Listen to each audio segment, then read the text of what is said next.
Hi there, I'm Chef Eric Crowley, owner of the Culinary Classroom in Los Angeles, and today we're going to make peanut butter ganache. Let's get started. We're going to need anywhere between 1 1/4 to 1 1/2 cups of heavy cream. We have 2 tablespoons of unsalted butter and 1/2 cup of peanut butter, smooth or chunky, whatever your preference is. For a smoother sauce, of course, a smoother peanut butter will wind up being the one to choose. 1/2 pound of semi-sweet or bittersweet chocolate.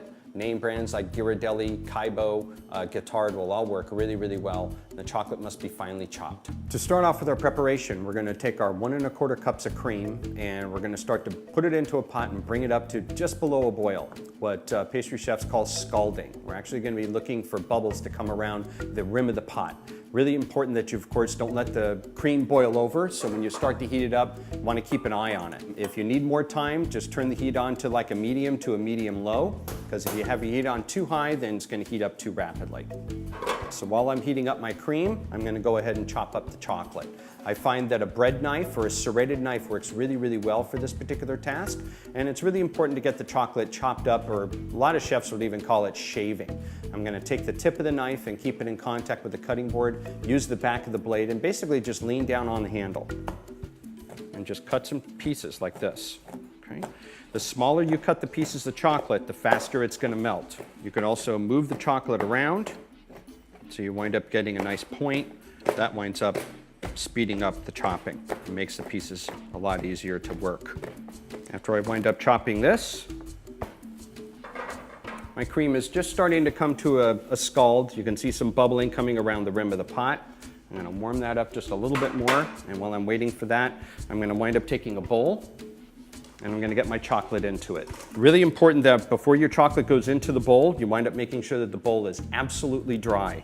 Water and chocolate do not like each other. Make sure the bowl is really nice and dry. Chocolate's going to go into the bowl.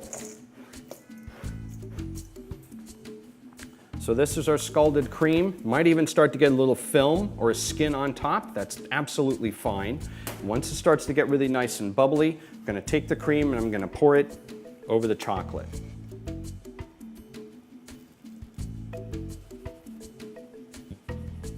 Chocolate does not need to be completely covered by the cream. We'll let it sit for about 30 more seconds. And I wind up taking a spatula, go right into the center of the pan. You could even do a wooden spoon, but I like a spatula to help really cover the entire surface of the bowl.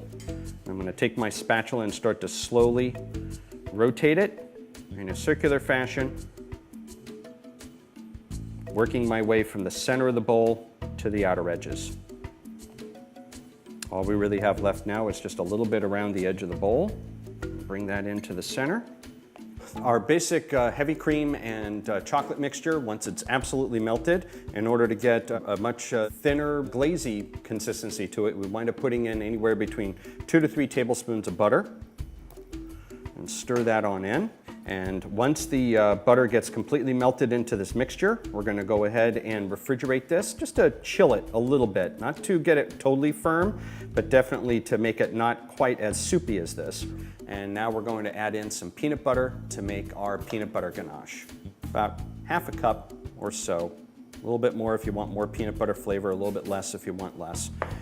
And you could use chunky peanut butter if you like. You can use smooth in this case. And just basically stir it all together and make sure it's really well blended. It would be better to actually continue to stir this with a spatula as opposed to a whip. If you wind up using a whip, there's going to be a good chance you're going to have a big glop of peanut butter stuck inside the wires, and it's just going to wind up making more work for you. Just continue to stir it around and get that peanut butter dissolved. And this peanut butter ganache can be used for a filling or a frosting for a cake. It does have to be refrigerated for a short period of time in order to firm up, and that is peanut butter ganache. Thanks for watching. Be sure to click on other links so you can get other recipes. If you don't see something that interests you, email a request to requests@mahalo.com. Also be sure to subscribe so you can get lots of wonderful additional information. Thanks, and I'll see you soon.